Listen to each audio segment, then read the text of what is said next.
boys and girls, welcome to my channel. I'm Ps4 Classic and welcome to BenchART. So for today, what we do have in it is the disaster report for Summer Memories.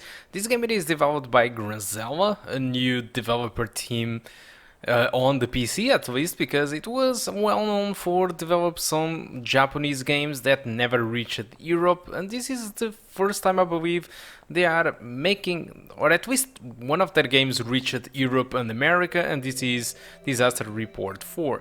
So let's take a look on the graphical settings, which is why you are here for. So I'm playing the game with 720p median settings.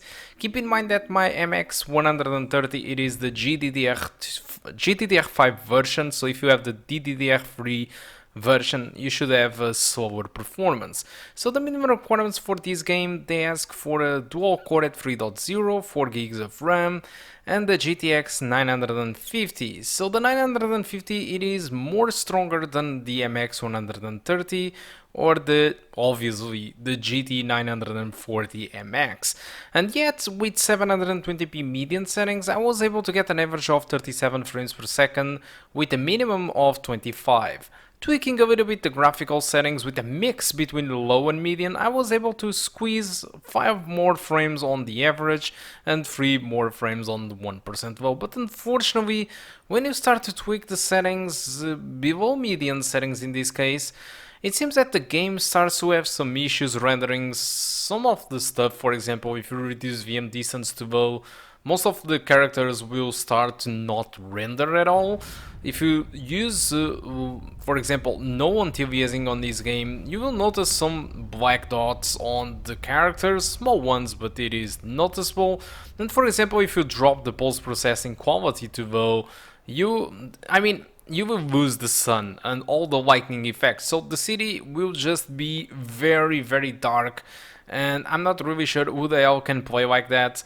And I'm not saying that it is ugly or anything, it is just unplayable. So there are some settings that you don't really drop down to low, and those settings, it is the anti-aliasing, the post-processing and the VM distance. All the rest, if you need, you can drop down to low if you want to squeeze a little bit more performance. And that's what exactly you can expect from the performance of the MX130 playing this game, alright? But I mean, what is this game about?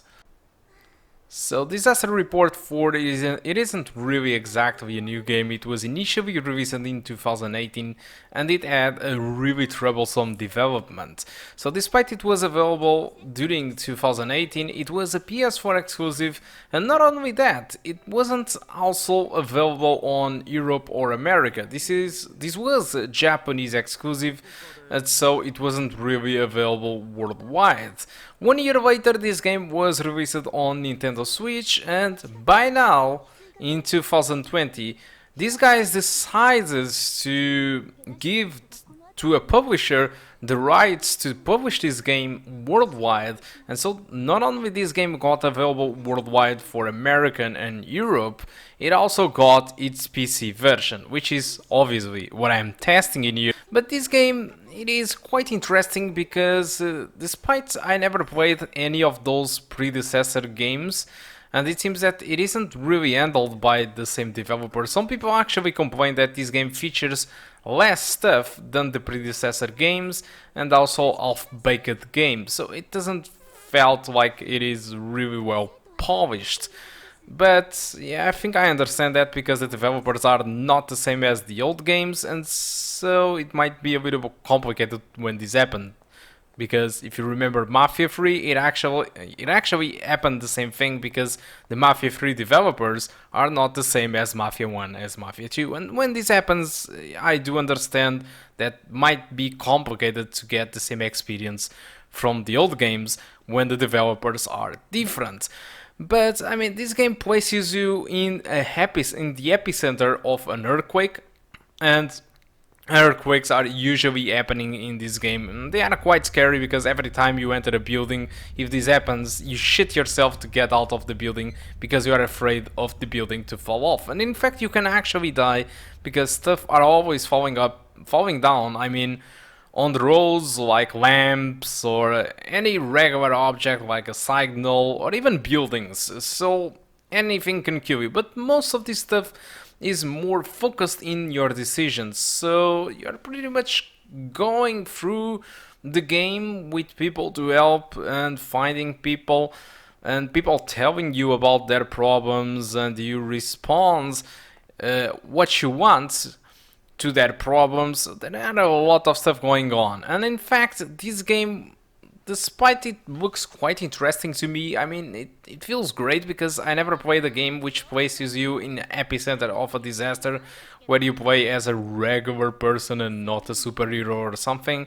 Despite it looks awesome in that regard, I think the execution of the game might be a little bit bad, because if you read some reviews across the internet, you will see that the score of this game, it is around 30 to 50%, so it's not really great. But if you go to Steam user reviews, you'll see that a lot of people actually it is enjoying the game. But there is a really big issue with this game, which is its price. I mean, this is quite bad. These guys are charging $59.99 for this game, and clearly this game doesn't deserve that money. I'm that type of guy that I was willing to buy this game possibly if this was $19.99, for example, or probably even $29.99. Despite the game it is bad and probably doesn't worth it, it is a much more realistic price for the game. But I mean, $59.99, this is a AAA title. This is the price of Red Dead Redemption 2, and clearly this game, it isn't a Red Dead Redemption 2, far from it. So clearly for me it doesn't deserve the money, and this is one of my main issues with this game, because apart from that and apart from the users, most of the users actually enjoy the game.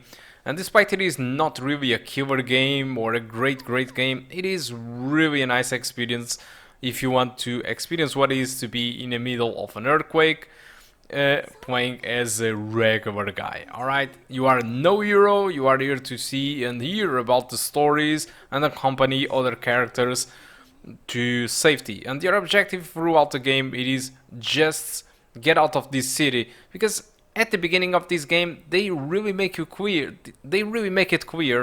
that you are in this city for the first time. And how do you feel if you just gone to visit a new city to get a job and suddenly this happens? How would you respond to this situation? And that's the experience these guys wanted you to have. And in fact, if you have a VR kit, you can actually play this game in VR.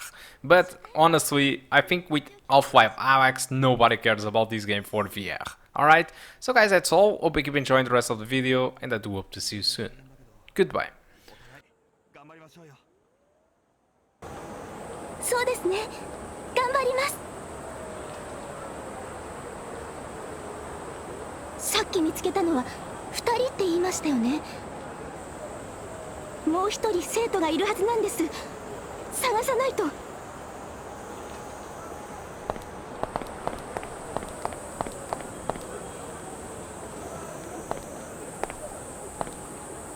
おい、そこの兄ちゃん。怪しいやつだ。悪いな。人を探してる。この辺りで俺くらいの背丈、顔に怪我をしてる黒い T シャツの男を見かけなかった。今そこを走っていきましたよ。逃げ足の速いやつだ。地中があんなになんじゃない？初めてよ。どうなってるんだ。ビルが倒れてすごかったよ。